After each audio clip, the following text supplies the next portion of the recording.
Three more poems from a dog-eared.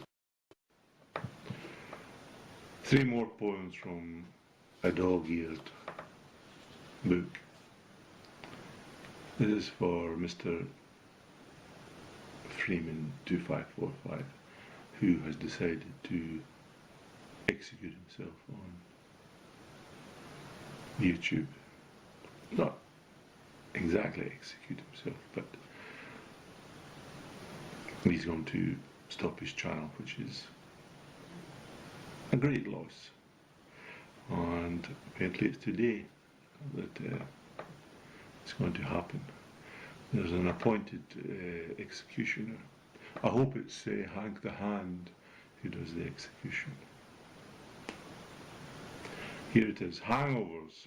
I've probably had about more of them than any other person alive, and they haven't killed me yet. But some of those mornings felt awfully near death. As you know, the worst drinking is done on an empty stomach while smoking heavily and drowning many different types of libations. And the worst hangovers are when you awaken in your car or in a strange room or in an alley or in the jail. The worst hangovers are when you awaken to realize that you've done something absolutely vile, ignorant and possibly dangerous the night before, but you can't quite remember what it was. You awaken in various states of disorder, parts of your body damaged, your money missing, and often your car if you had one. You might place a telephone call to a lady if you have one, most often to have her slam the phone down in your ear. Or if she's next to you, to feel her bristling with outrageous anger. Drunks are never forgiven, but drunks can forgive themselves because they need to drink again. It takes an ungodly durability to be drinking person for many decades. Your drinking companions will be killed off. You yourself are in and out of hospitals where the warning often is, one more drink will kill you. But you beat that by taking one more drink. And as you near 3/4 of a century in age, you find that it takes more and more booze to get you drunk. And the hangovers are worse, and the recovery stage is longer. And the most remarkable, stupid thing is that you're not unpleased that you've done it at all, and that you're still doing it. I'm typing now under the yoke of one of my worst hangovers, while downstairs now sit various and sundry bottles of alcohol.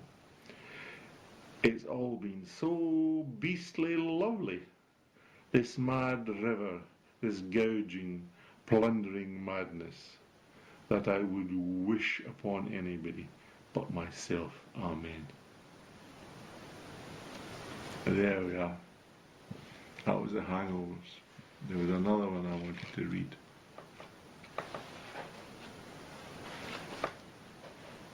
It was about freaky time. I'm taking booze and alcohol and fame as the topics of these poems. Freaky time.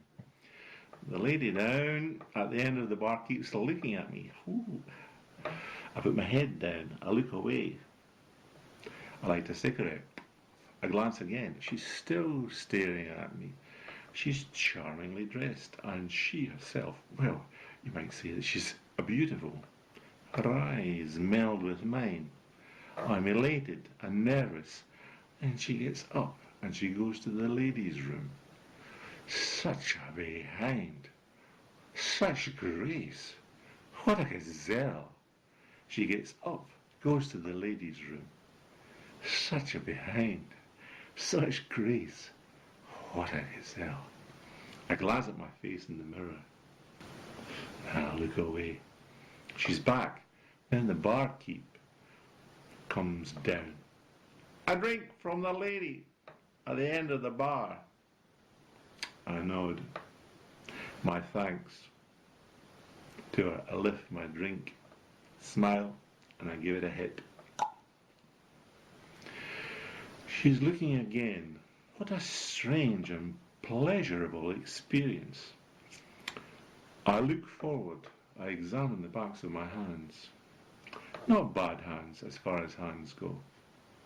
Then, all at once, it occurs to me, she's mistaken me for somebody else.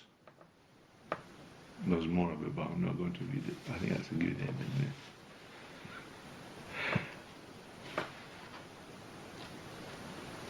And the last one is about perhaps being famous or wanting to be famous, or not being famous, or perhaps having friends. If I can find it.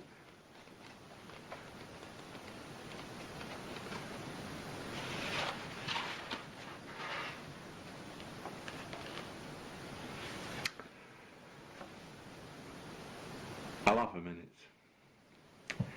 Come on, let's go see him. This old guy is a kick in the ass. 50 years old, he sits around in his shorts and underwear, drinking wine out of a chipped white cup.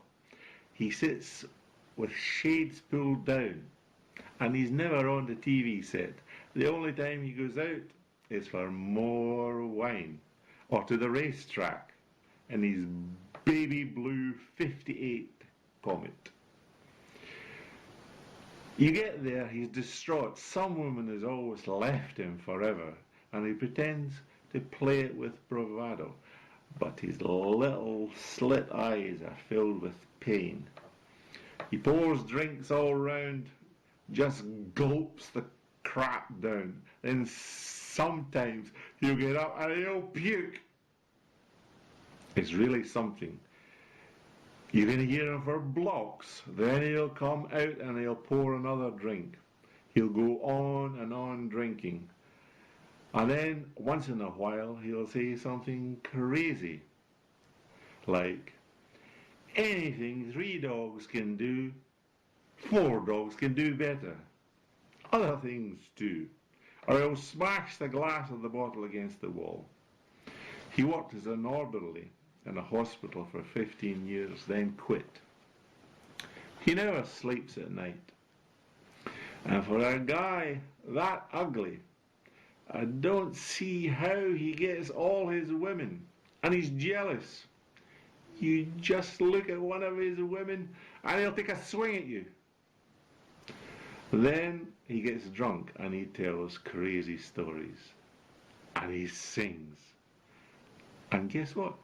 He writes poetry. Come on, let's go and see him. This old guy. He is a kick in the ass. That wasn't the one I wanted. I thought about Paul when I was reading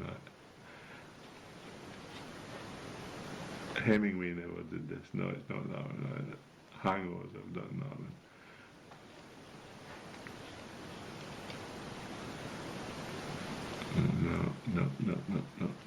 No.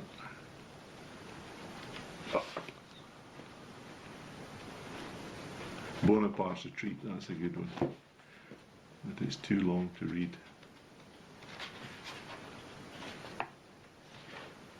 Revenues, here it is. This is it. They were all out there on the front porch talking. Hemingway, Faulkner, T.S. Eliot, Ezra Pound, Ham's son, Wally Stevens, E.E. Cummings, and a few others. Listen, said my mother. And you asked them to stop talking? No, I said. They're talking garbage, said my father. They ought to get jobs. They have jobs, I said. Like hell, said my father. Exactly, I said. Just then Faulkner came staggering in. He found the whiskey in the cupboard and went outside with it. Terrible person, said my mother. Then she got up and peeked out on the porch. They've got a woman with them, she said. Only she looks like a man. That's Gertrude, I said. There's another guy. He's out there flexing his muscles, she said. He claims he can whip any three of them. That's Ernie, I said. And he, my father, pointing at me, wants to be like them. Is that true? My mother asked. Not like them, I said, but of them. You get a goddamn job, said my father. Shut up, I said. What? I said, shut up. I'm listening to these men. My father looks at his wife. This is no son of mine. I hope not, I said. Faulkner staggered into the room again. Where's the telephone? He said. What the hell for? My father asked. Ernie's just blowing his brains out. You see what happens to men like that? Screamed my father. I got up slowly and helped Bill find the telephone. That's it. I think Mr. Freeman is famous as Bukowski or any of those other crazy, strange old men. All the best, Mr. Freeman. And see you at the bar down